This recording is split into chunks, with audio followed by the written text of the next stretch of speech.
بازار کې د یو شي نرخ درې ځای معلومول آیا دا سنت دی او که نه دی. موږ تاسو خلکو دا خبره مشهوره ده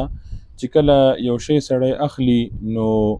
باید چې هغه درې ځای پوښتنه وشي، ځکه چې دا سنت طریقه ده. کله ناکله سړی یو دکان ته لاړ شي، یو شي نرخ پوښتنه ورنه وکړي، نو بیا یا د هغه ځای نه ځان خلاصولو دپاره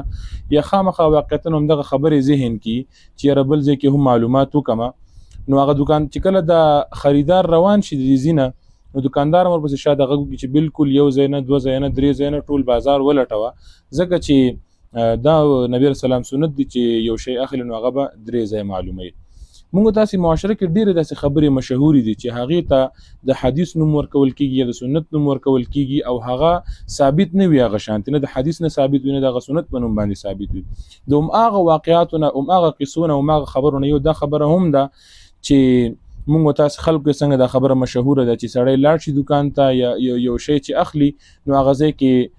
دکاندار نه چې شی نرخ پوښتنه وکړي، بیا د هغې نه وروسته هغه ځای پرېږدي، د دویم ځای معلوم کړي، دریم ځای معلوم کړي. صحیح دا یو مفید عمل ده، ښه خبر ده چې سړی دا یو شي نرخ بل څو ځای معلوم کړي تر څو په ښه واره کې ورته شی پیدا شي. خو د دې خبرې نسبت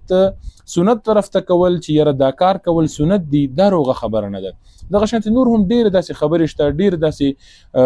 واقعات شته چې هغې نسبت نبي کریم صلی الله علیه وسلم طرف ته کېږي، دغه شانتې هغې نسبت سنت طرف ته کېږي، خو هغه نه سنت نه ثابت وي او دغه شانتې نبي کریم صلی الله علیه وسلم چې کوم نسبت کېږي هغه رښتینی. نو انشاءالله آینده کې به هم ډېر داسې خبرې شته، وختاً فوختاً به دا خبرې سره شیر کوو، یو بل سره به تکرار په تور باندې، یو بل سره د پوهنې په تور باندې به یو بل ته داسې بیانو، تر څو هغه خلک چې په خپله کې واقع دي هغوی هم د دې کار نه منع شي، او هغه خلک چې خبر نه وي او یو بل کس خبر وي، باید چې دغه پوه کس، دغه خبر کس، هغه بل کس هم په دې باندې پوه کړي چې دغه خبره سنت نه ثابت ده او که نه ده. به هر حال دا کومه خبره چې مشهوره ده دا غلطه مشهوره ده چې یو شی سړی اخلي باید چې هغه درې ځایه پوښتنه وکړي، ځکه چې دا سنت ده.